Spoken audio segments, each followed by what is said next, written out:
Well, thank you for the nice introduction and for the kind words. That really does mean a lot.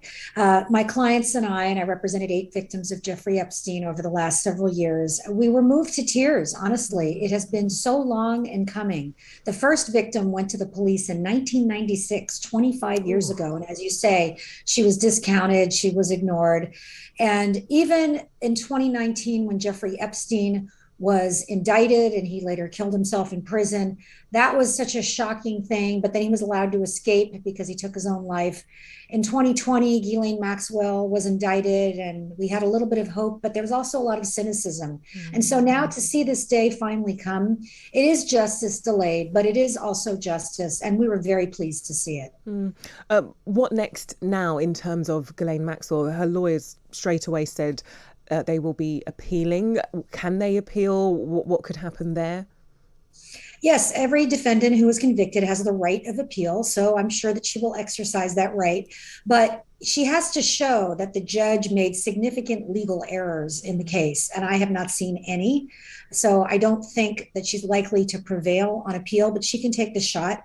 Also, what's next for her is there are more criminal charges Yes. pending against her. A lot of people don't know this, but when she was initially indicted last year, there were also perjury charges in addition to these sex trafficking charges that she's now been found guilty of.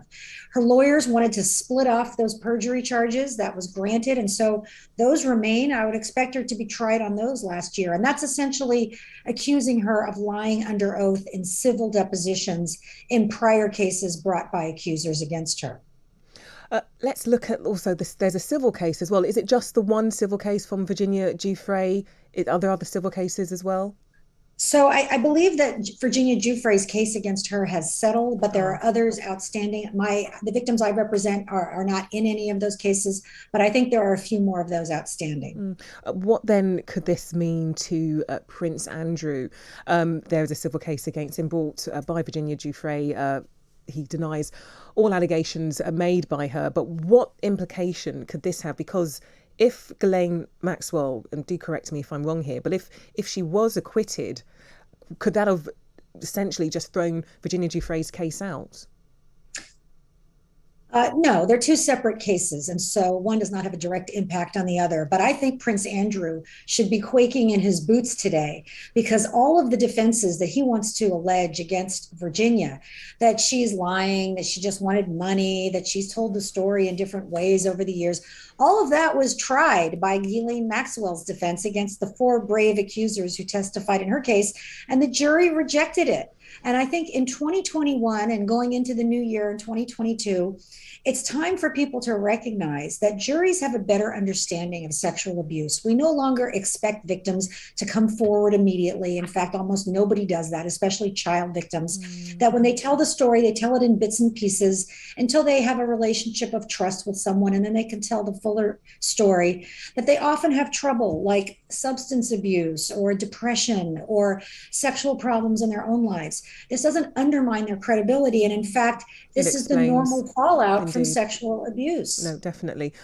In terms of, I asked earlier where we can go next, particularly apparently Ghislaine has a black book of around 300 names, maybe more, of people. Yes. How can I describe them? I've got to tread carefully here. People that she's been associated with.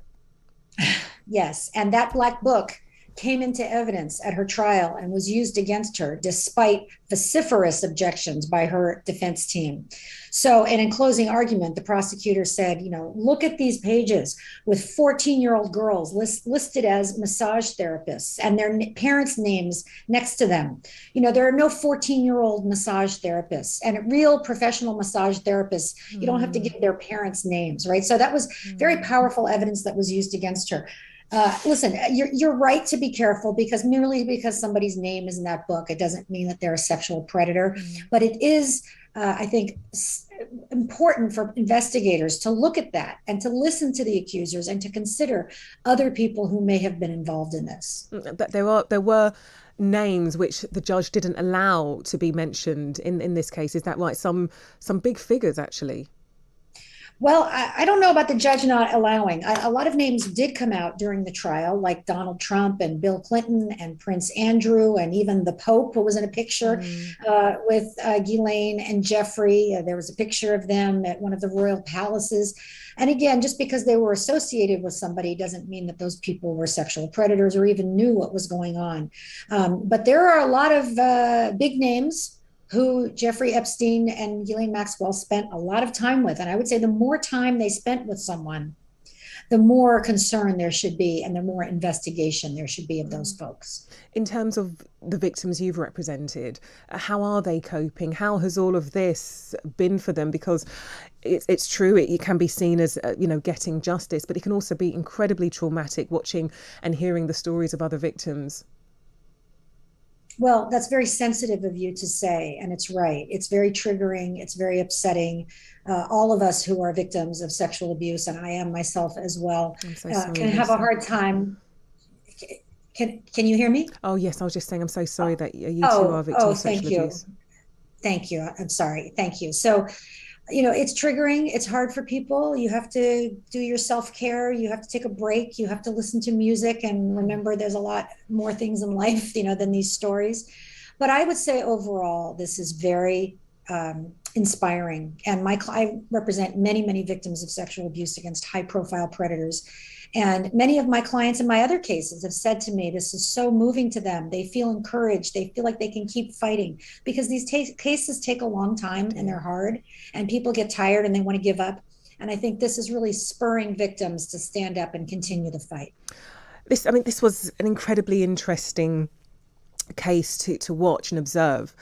One of the things that I found interesting was the defence of Ghislaine Maxwell. Her lawyers saying that actually, since the moment of time, from the moment of Adam and Eve, you've had women blamed for the crimes and sin of men. And could there be a point in that this is Jeffrey Epstein? We know of his crimes. We know him as a sexual abuser, a trafficker, and could it be that he too could have been controlling and coercive towards Ghislaine Maxwell, and she has now been the scapegoat in all of this? Well, no, because this is the defense theory. And I always Mm, tell my clients, they have to come up with something. So yeah. lawyers don't get paid to just sit still and be silent. So this is what they came up with, this theory. But I want to emphasize that the beauty of a trial is that there is evidence and witnesses who are heard, and there are factual findings. And so, yes, lawyers can say anything they want, but in a trial, you actually have to prove it.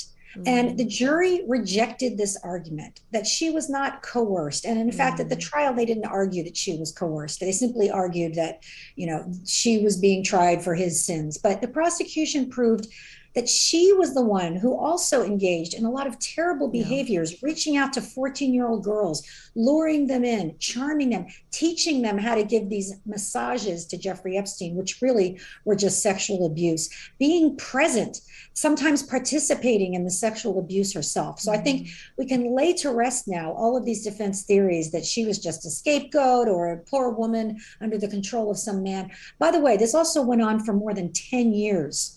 And she had many opportunities to leave. It's not like she made a bad decision once or twice. 10 years she could have left. She was an adult. She was wealthy in her own right. She speaks 4 languages. She has a helicopter license. She could have gone off and done many other things with her life. She chose to stay and continue to recruit girls to be sexually abused by Jeffrey Epstein. absolutely everything Ghislaine Maxwell has been found guilty of, all of her actions, absolutely evil, abhorrent. Uh, what is clear, she loved Jeffrey Epstein. Do you not think there could be a case that she could be a victim in all of this, a victim and the things that she carried out? She's now been convicted of. She will be spending a lot of time in jail, rightfully so. But do you think that there could be an argument that she herself could be a victim in all of this, the love that she had for Jeffrey Epstein? Well, it's an interesting theory if you mean that. I think you're right. I think she did love him. But does that make her a victim if she goes along with him? I mean, she was an adult. She was well into adulthood in her 30s and 40s when this went on. So it's not as though she was a child and she was a vulnerable person. So I don't see any evidence that she's a Mm, victim, other than, as you say, perhaps because she was in love with him and But I don't think that's enough when we're talking I was about it. just putting it to you, Lisa. We've all been in love, and Sure. we don't carry out atrocious and hateful things, the Right. acts that she's carried out. In terms of moving forward, in terms of what this could mean for women, for survivors of sexual abuse, how can this change everything when it comes to women and some men getting justice in courts? I want all survivors to know that you do not have to be perfect to stand up against Mm, sexual abuse. And in fact, none of us is perfect. Even if you have had problems in your life, you should still come forward because juries understand and juries will hear you and you can get justice. And if we could get justice against Ghislaine Maxwell with all of her wealth and power and connections to famous people, it is possible in any case. And I want people to hear that and to understand that there's a lot of injustice out there. There are a lot of sexual abuse survivors who take their secrets to their graves. It's very painful for them to live with those secrets. I encourage them to speak out, to tell at least the people around them, to get therapy. There's a lot of good therapy that can help people, and to contact the police or lawyers and find out what your rights are. And getting justice is a wonderful, empowering thing. It's one of the best things you can do for your mental health. And I encourage people to do it. Lisa, how are you in all of this? What's your reaction been? Because it has been a very long, arduous journey for you. Getting justice when it comes to sexual abuse and sexual assault is an incredible, difficult thing to do. How are you? What was your reaction to that conviction of Ghislaine Maxwell? Well, so again, thank you for asking. That's very kind. First of all, I was able to fight for and get justice for all 8 of my Jeffrey Mm, Epstein victims with the compensation fund. And we got them very significant amounts of money to help them with therapy and medical bills and the career damage and everything else that's happened. And that made me very proud. The work that I do is very fulfilling because I take people who are often at their lowest, suicidal, um, I have had a couple of clients go into mental hospitals in the last couple of months. These people are oh, very low, but ultimately, when we get them to victory, they become a new person. They stand up taller and they feel stronger and more empowered. So for me personally, it's very fulfilling work. But it's also tough. And I'm honest with you, I have to take breaks myself. Um, but this verdict, I was nervous the last couple of weeks because it seemed like the jury was taking a long time. yeah. What I thought was a very open and shut case, but it turns out they were reviewing all of the evidence. They were doing their job. They were diligent, and I feel good about the justice that they were able to Oh, achieve. Lisa, I was really worried, particularly the point where, at one point, we were worried that if any jury tested positive with Oh, COVID, or if COVID was yes, involved in some way, somebody had to self-isolate, the whole case would have collapsed. I was incredibly worried yes. at that point. Yes, and COVID, was a huge surge in New York City, and it seems like everybody has it here in the U.S. Really, in all the big cities, Mm. everybody's got it, and so yes, that was a concern. And the judge, by the way, a very smart judge, said you're going to stay and you're going to deliberate over New Year's Mm. weekend, this coming weekend, if you don't reach a decision, because I can't risk this trial because one of you gets COVID, and I think that spurred That's them to true. get on with it and to get to their Oh, decision. I was really surprised that we did get the verdict in after that worry. But in terms of more convictions moving forward, do you think we could see more convictions from the sexual abuse pyramid that was created by Maxwell and Epstein? Yeah, I like that phrase, sexual abuse pyramid. I do think My so. producer came up with that, Will. Well done, producer. So I think that, yes, if there are accusers who are credible and there's evidence and the prosecutors feel they can prove the case beyond a reasonable doubt, I think this should encourage them to consider charges against others who may have been involved. Well, I do hope that those who have been involved, who've been hiding away with their shame, I hope they too are quaking in their boots.